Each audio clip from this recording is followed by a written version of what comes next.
aceite sobre mis heridas.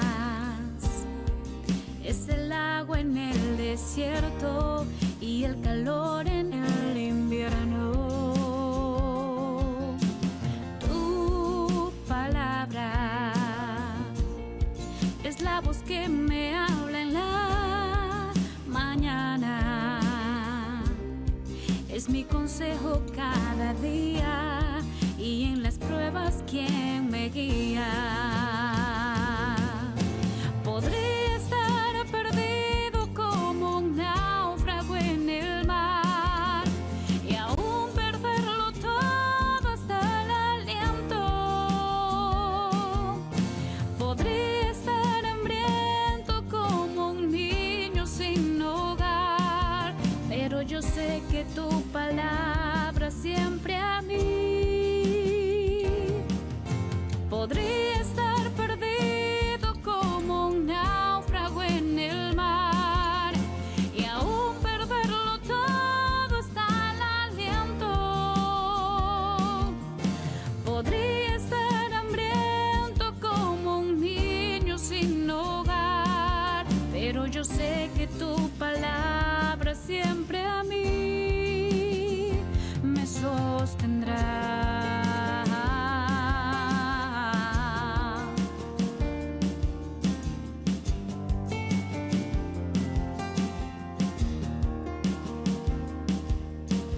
Tu palabra es como aceite sobre mis heridas. Es el agua en el desierto y el calor en el invierno.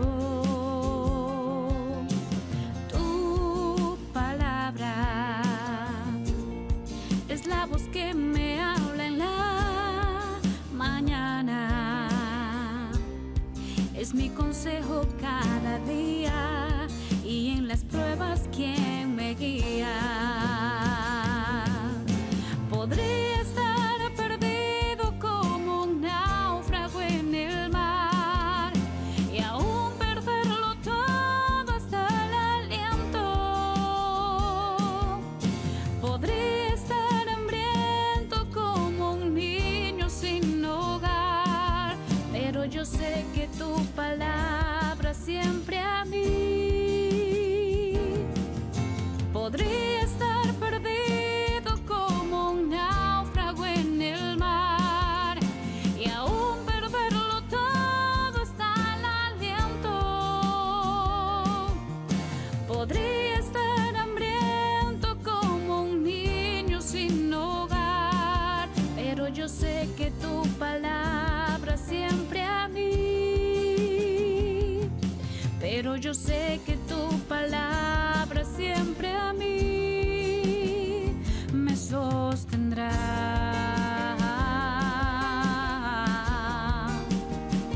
Me sostendrá. Me sostendrá.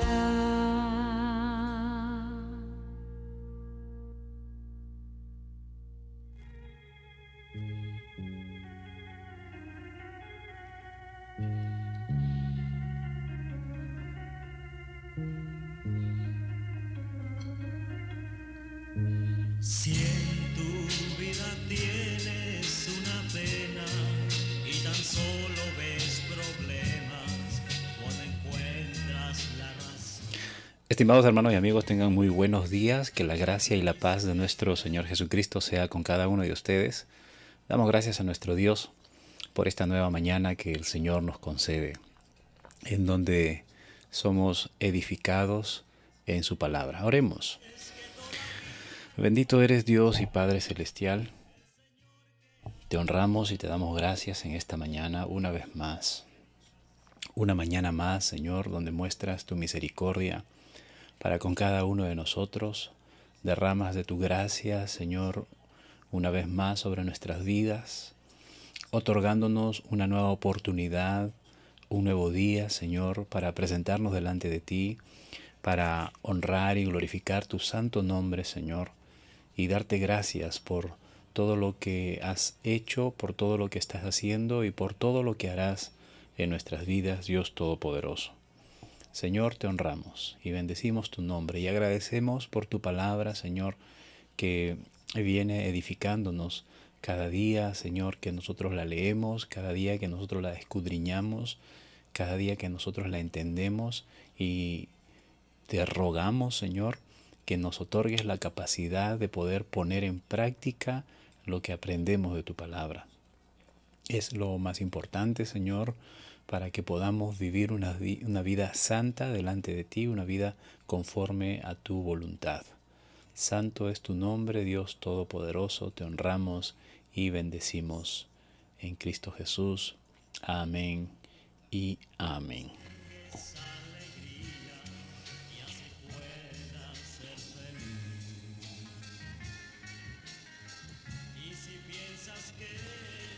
Bien, estimados hermanos, le damos gracias a Dios porque nos permite este tercer día de este nuevo proyecto, el Nuevo Testamento Live Stream, ¿verdad? Y bueno, a cada uno de ustedes también que nos acompañan desde temprano, nos acompañan y sobre todo, y esta es una petición especial a cada uno de ustedes, pedirles su apoyo en oración para que juntos podamos llevar a cabo cada día este devocional que en lo personal para mí es de mucha bendición y sé que para ustedes también, porque no se trata de mí, se trata de la palabra de Dios, y la palabra de Dios pues nos edifica a todos los que la leemos, la escudriñamos y sobre todo la ponemos en práctica, ¿verdad? El día de ayer estuvimos leyendo en el libro de Mateo. Estamos estudiando el libro de Mateo, el primer libro del Nuevo Testamento. Y hablamos acerca del nacimiento de Jesucristo y las circunstancias en las que se dieron este acontecimiento tan grande, tan trascendental, un evento sin precedente, ¿no? Único en toda la historia de la humanidad. Es el único evento que ha sucedido de este modo y no va a volver a suceder algo así. Se trata pues del nacimiento del Señor Jesucristo en la tierra, ¿no? Y las circunstancias en las que se dieron, pues vimos como su madre, María, una jovencita entre 13 a 18 años, 15 años, 16 años, resultó embarazada, ¿no? Estando comprometida con José, sin haberse casado todavía. José era un hombre justo, él trató de no levantar polvo, como se dice hoy en día, y trató de dejarla secretamente para no hacerla pasar por un escándalo, y peor aún, para que sea juzgada María, ¿no? Pero un ángel del Señor se le aparece en sueños y pues le dice las cosas a José, todo lo que está sucediendo, y le señala la gran responsabilidad que debería tomar José en esta escena, ¿no? En esta experiencia, un papel muy fundamental, como lo es el papel de un padre, un hombre que debería darle su nombre, debería darle su apellido, debería darle su cobertura, debería darle su protección a un niño como Jesús. Y no solamente a él, sino también a María, ¿no? El ángel le dice, no temas en casarte con ella, y todo lo que está pasando es parte del plan redentor de la humanidad, ¿no? Un plan de Dios. Entonces, se dio en esas circunstancias, el ángel le dice, le vas a poner por nombre Jesús, que significa el Salvador del pueblo, de sus pecados, o simplemente Salvador, ¿no? Y cita una profecía de Isaías en donde dice, aquí una virgen concebirá y dará a luz un hijo y llamará su nombre Emmanuel, que traducido es Dios con nosotros. José se despierta de ese sueño, ¿no? Entonces él asume la gran responsabilidad, ¿no? Se casa con María y, bueno, recibe al niño Jesús, lo adopta como su hijo, le da un nombre y entonces empieza esta maravillosa historia de redención eh, para la humanidad.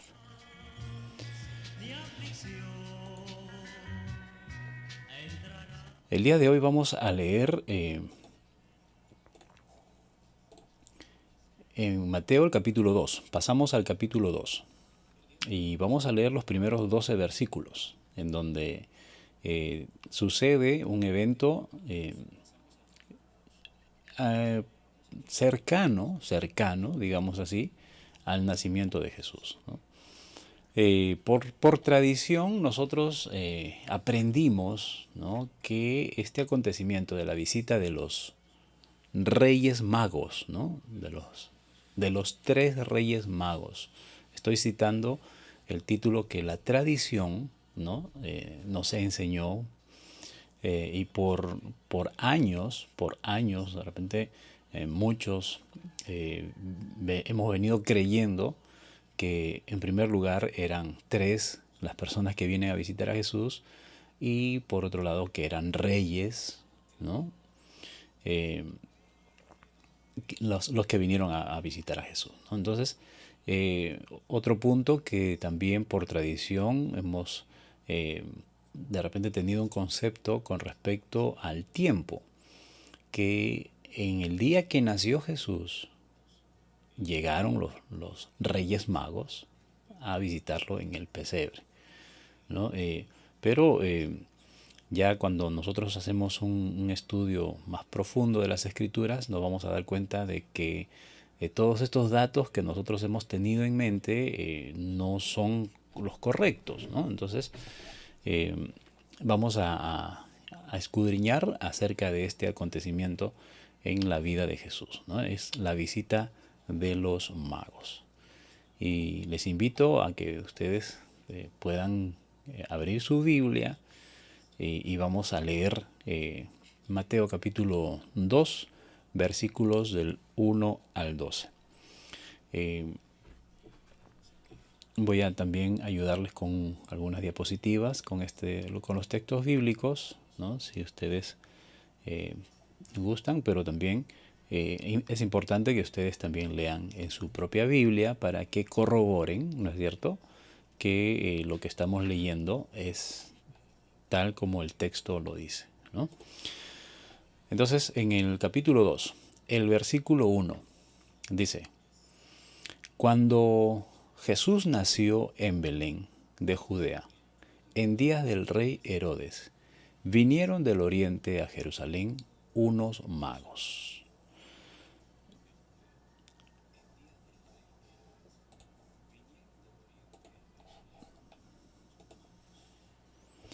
Diciendo: ¿Dónde está el rey de los judíos que ha nacido? Porque su estrella hemos visto en el oriente y venimos a adorarle. Oyendo esto, el rey Herodes se turbó y toda Jerusalén con él. Y convocados todos los principales sacerdotes y los escribas del pueblo, les preguntó dónde había de nacer el Cristo. Ellos le dijeron: en Belén de Judea, porque así está escrito por el profeta.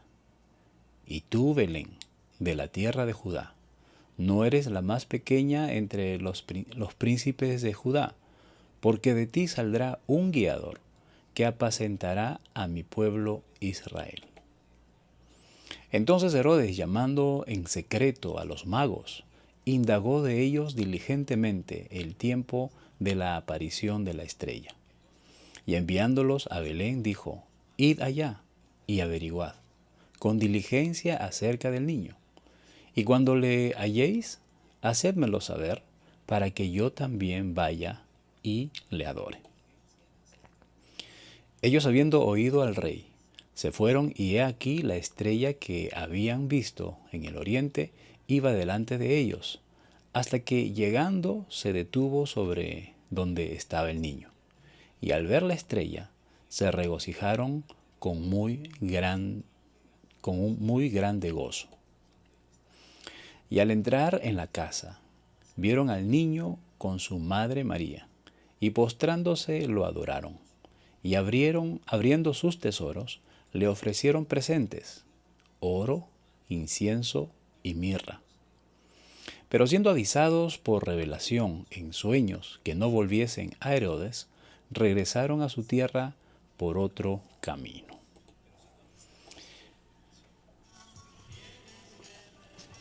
Amén.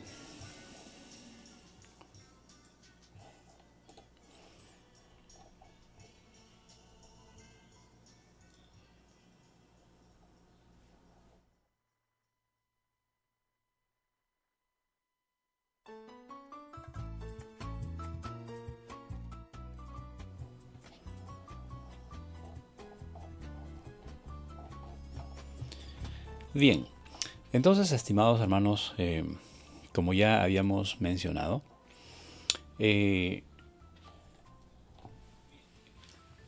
nacimiento de Jesús, en los otros evangelios vamos a encontrar, sobre todo en Lucas, vamos a leer en su momento cuando lleguemos a la lectura del Evangelio de Lucas.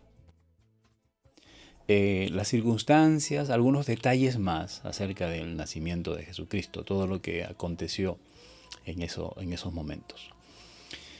Aquí Mateo está narrando esta historia, ¿no? Hay una disyuntiva entre los maestros, los eruditos de la Biblia, en determinar cierta disyuntiva en determinar la cronología o digamos así el tiempo en que fueron escritos los evangelios, ¿no? Algunos refieren que Mateo fue el primero, otros refieren de que tanto Mateo como Lucas se valieron de los escritos de Marcos, ¿no? O sea, diciendo probablemente afirmando que el Evangelio de Marcos fue escrito antes que Mateo, ¿no? Entonces, por ahí hay unas ciertas disyuntivas, pero bueno, el asunto es que, si bien es cierto, tanto el Evangelio de Mateo, Marcos y Lucas son determinados como los evangelios sinópticos, ¿no?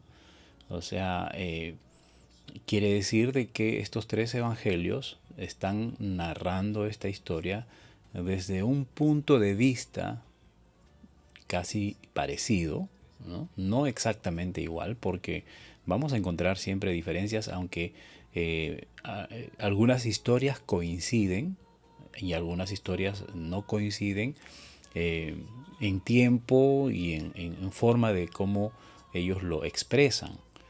Pero eso a nosotros nos da una riqueza literaria. ¿Por qué? Porque estamos viendo tres puntos de vista, si bien es cierto, de un mismo evento, pero tres puntos de vista distintos, ¿no? Es como cuando en un juicio y quieren aseverar o quieren tener información, una rica información acerca de algún evento, entonces llaman a testigos, ¿no? Y entonces si los testigos dan sus versiones exactamente igual, se presta a suspicacias. O sea, si llaman a tres testigos y los tres testigos dicen exactamente lo mismo, entonces se puede prestar a malas interpretaciones. Perdón.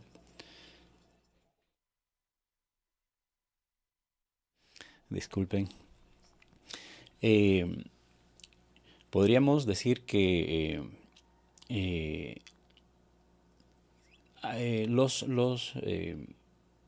el jurado que escuchan estas versiones idénticas, les surgen dudas porque eh, es difícil, ¿no? Es difícil que tres testigos hayan visto exactamente lo mismo, ¿no? ¿Por qué? Porque eh, no los tres están en un mismo lugar, ¿no? O sea, definitivamente.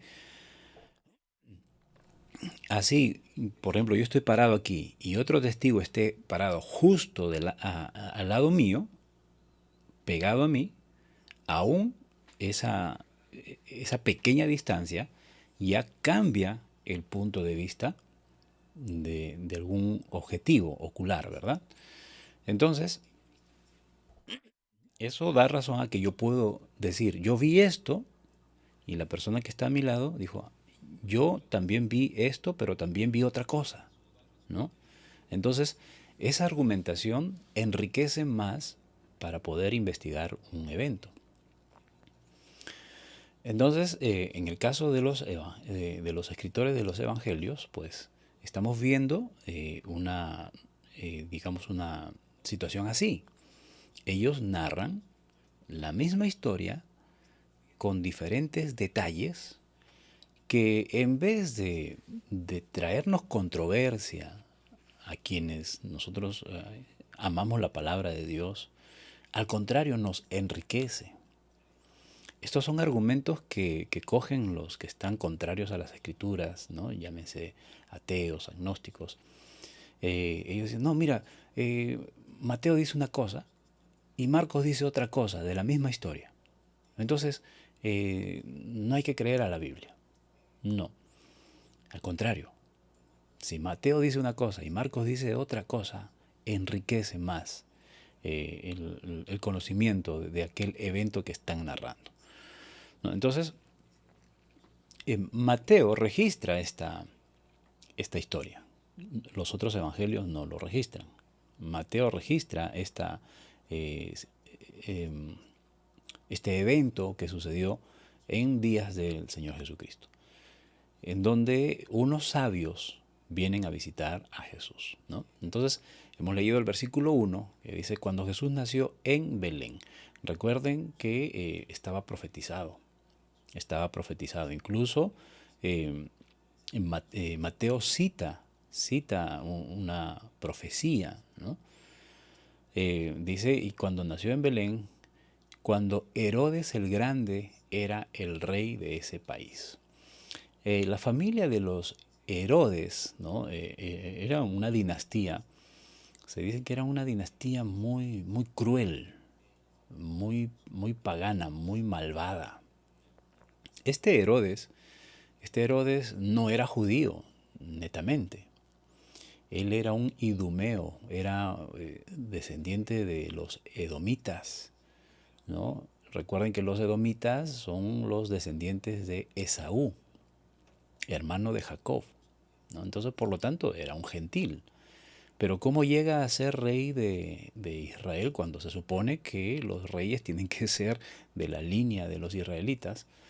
Bueno, él se compró con la ayuda de los romanos. Él, pues, hubo otro Herodes, Herodes Agripa, en el tiempo de Pablo, ¿no? Que era, si no mal recuerdo, nieto de este Herodes que estamos hablando aquí. Le dijo a Pablo, cuando Pablo expresó su ciudadanía romana, y este Herodes dijo, pero a mí me costó mucho obtener la ciudadanía romana, ¿no? Y entonces eso nos data de que estos hombres, esta dinastía de reyes, de los Herodes, ¿no? Fueron reyes no legalmente o genuinamente digamos así, por las leyes judías, sino que pagaron por ser reyes, o sea, pagaron un precio, ¿no? Políticamente hablando, pues compraron su reinado, ¿no? Entonces, este Herodes grande llegó a ser rey de ese modo, ayudado por los romanos, ¿no? Para que él, pues, para que los romanos tengan dominio de Judea, entonces necesitaban un aliado, necesitaban que el rey de Judea, pues, sea servidor de Roma, y entonces colocan a Herodes como este rey. Algo parecido sucedió con, no recuerdo, un rey que nombró Nabucodonosor. ¿Cuántos recuerdan? En el tiempo del exilio de Israel, Nabucodonosor nombró un rey para Israel, ¿no? Entonces, hay precedente ya, hay precedente de que sí, hubieron reyes que no siendo de la línea de los israelitas, del linaje de Israel, llegaron a ser reyes de Israel. Y en este caso Herodes estaba en esta situación, este Herodes el Grande. Y pues su maldad, su corazón perverso se manifiesta pues en lo que hace, ¿no? En lo que va a hacer, y esto lo vamos a leer más adelante. Entonces estaba reinando Herodes en ese tiempo. Este Herodes estaba reinando en ese tiempo cuando unos magos, en la versión Reina Valera, describe la palabra magos, ¿no? En la versión traducción del lenguaje actual dice unos sabios, sabios. Y es que en realidad, pues nosotros cuando escuchamos la palabra magos, inmediatamente lo relacionamos con la magia, ¿no? Eh, con los magos que conocemos en estos tiempos, ¿no es cierto? Sin embargo, en esos tiempos a los magos, o se le denominaba magos a hombres sabios, a hombres estudiosos, a hombres de ciencia, ¿no? Tal vez no se conocía en ese tiempo la palabra científicos, ¿no? Entonces se les denominaba magos, ¿no? Personas muy sabias, muy estudiosas. Y en este caso estos hombres eran estudiosos de las estrellas, de los astros, ¿no? De todo lo que sucedía en el cielo. Eh, no desconozco y no tengo información acerca de la tecnología que ellos usaban para estudiar las estrellas, pero bueno, no se necesita mucha tecnología para poder ver las estrellas. Entonces, desde tiempos antiguos, ¿no? Desde tiempos remotos, por ejemplo, los navegadores, siempre los navegantes del mar, siempre se guiaban por las estrellas, ¿no?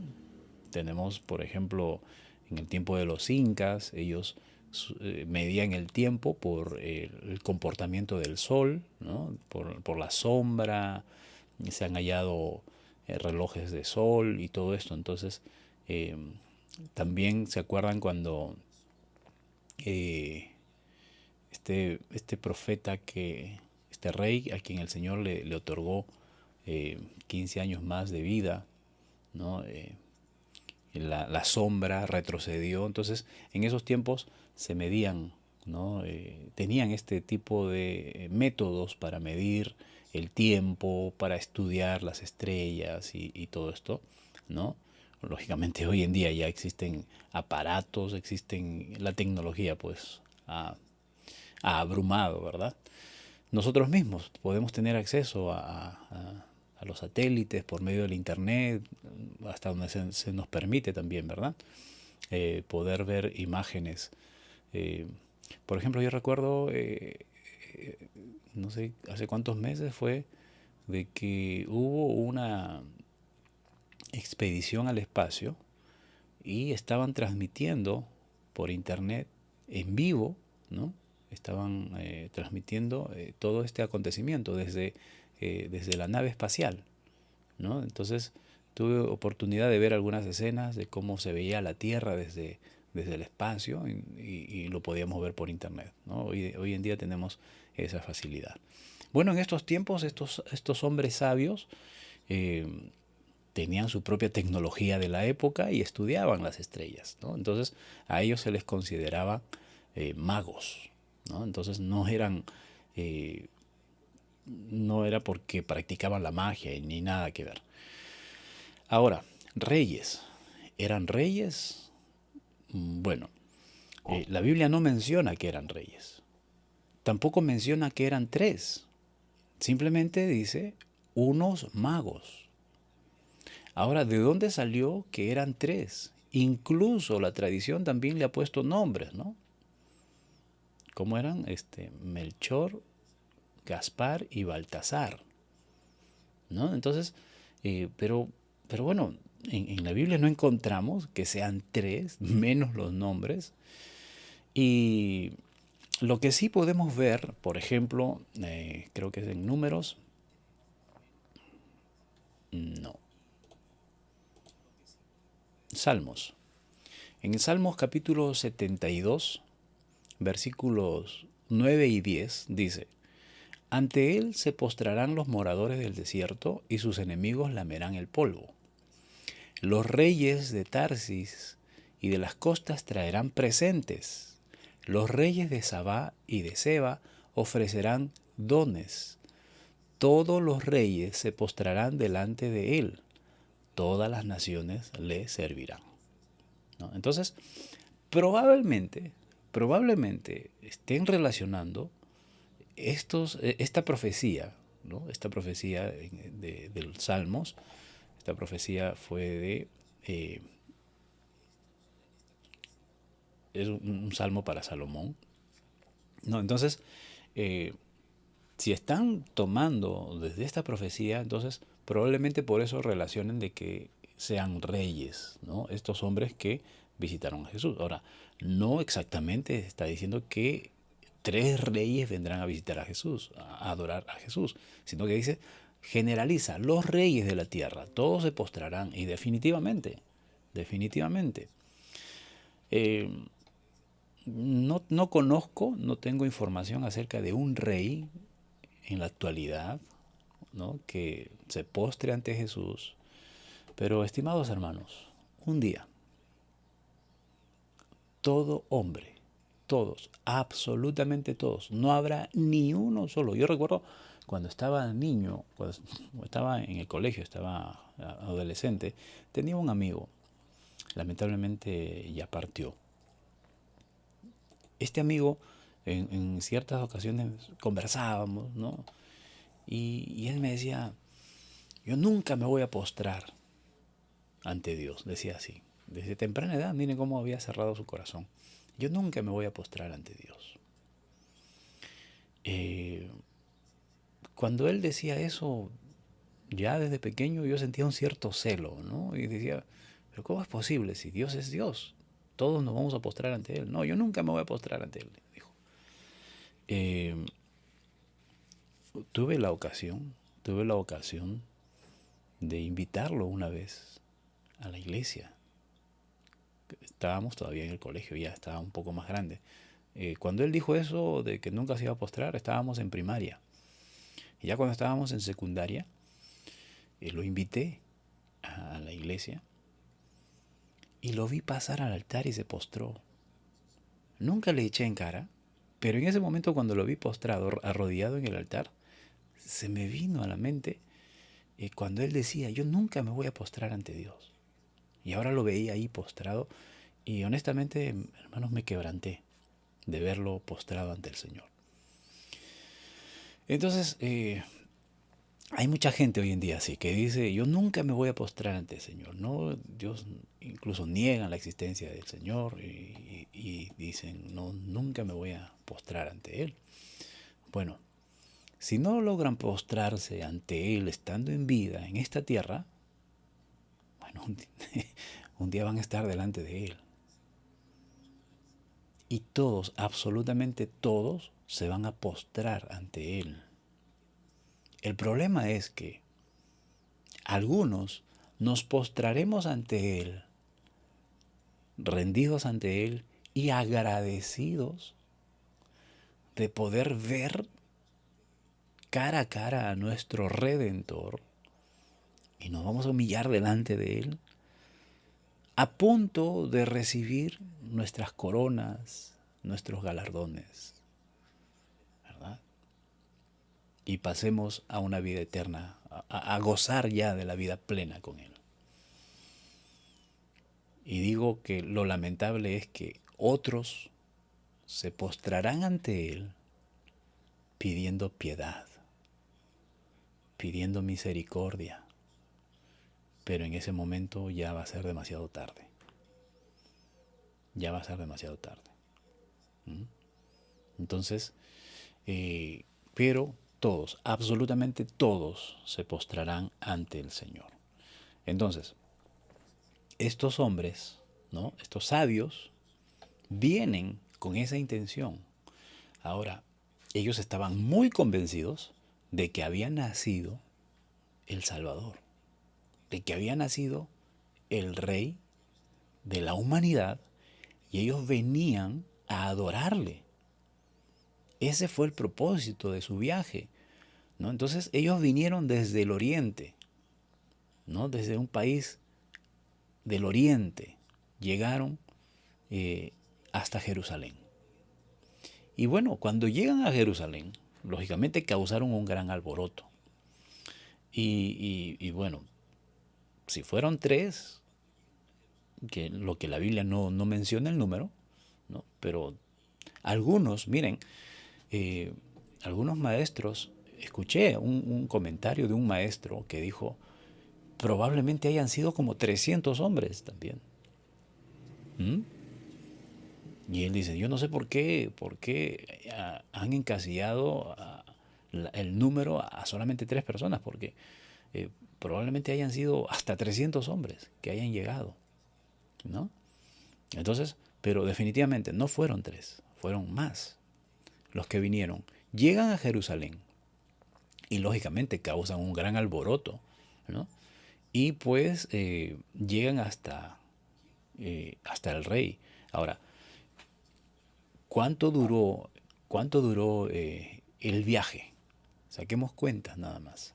Si la estrella apareció el día que nació Jesús y ellos estaban en el oriente, en un país lejano, entonces ellos no tomaron un bus en la noche y en la mañana amanecieron en Jerusalén.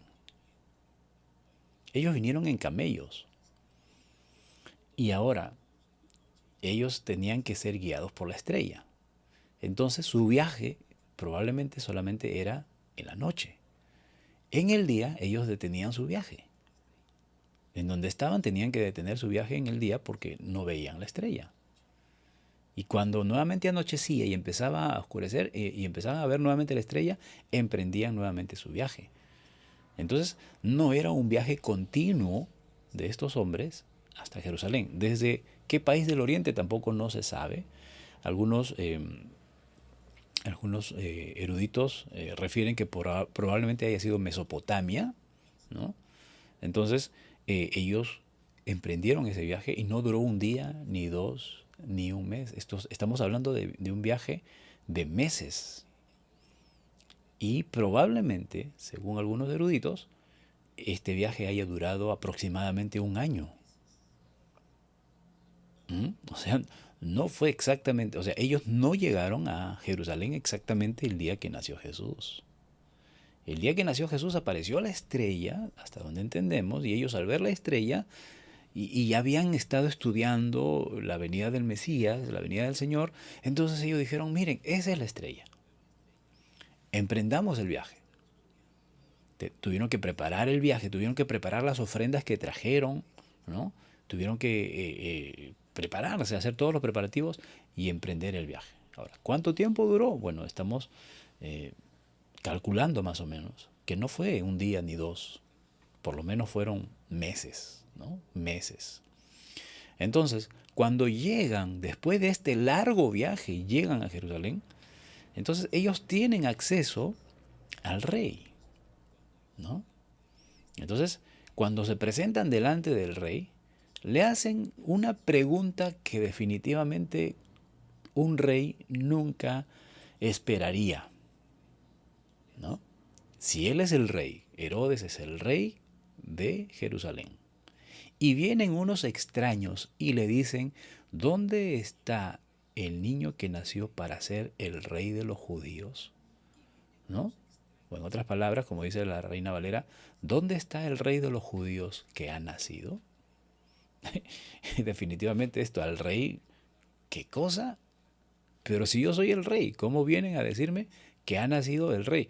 Ahora, supuestamente, si Herodes, siendo rey, debería entregar su reinado a otro rey, ese otro rey debería ser su propio hijo.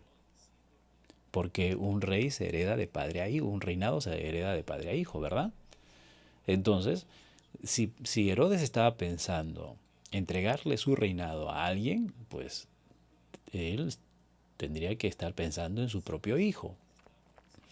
Pero que vengan a decirle que el próximo rey o el rey de los judíos ha nacido, entonces Herodes dice, pero no están hablando de mi hijo.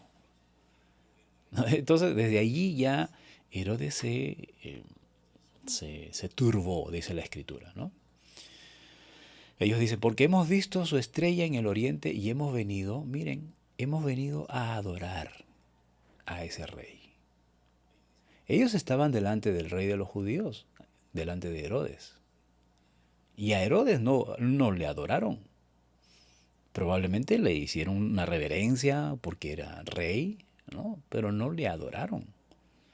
Y le vienen a decir en la cara pelada a este propio rey, hemos venido a adorar al rey de los judíos. ¿Dónde está?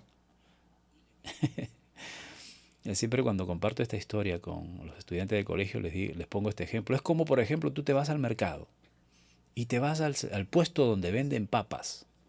Y al dueño de ese puesto le dice, señor, ¿me puede decir dónde puedo comprar papas?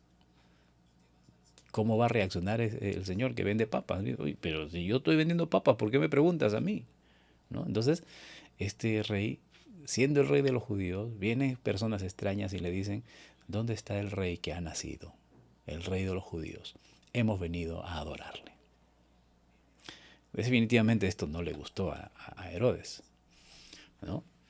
Y no solamente a él, sino que dice, toda Jerusalén se turbó juntamente con él. Todos los habitantes de Jerusalén se pusieron muy nerviosos cuando escucharon esto. Es que, imagínense, unos tal vez enojados con los sabios, porque ¿cómo se atreven a decirle esto al rey?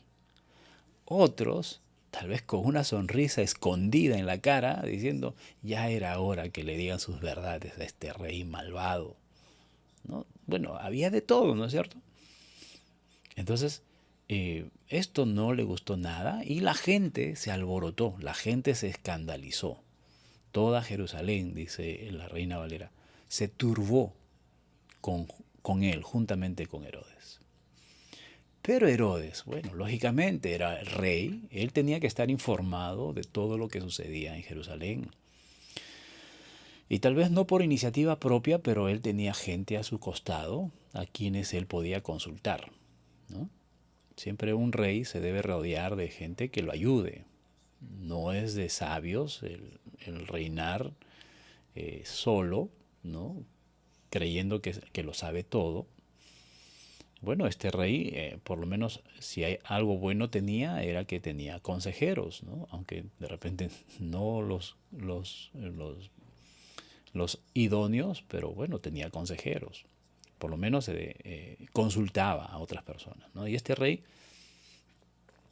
manda llamar a los principales sacerdotes, manda llamar a los maestros de la ley, y todos ellos estaban al servicio del rey, ¿no? Entonces convoca a todos los principales sacerdotes. Bueno, ¿quiénes más podrían tener mejor información acerca del nacimiento del Mesías?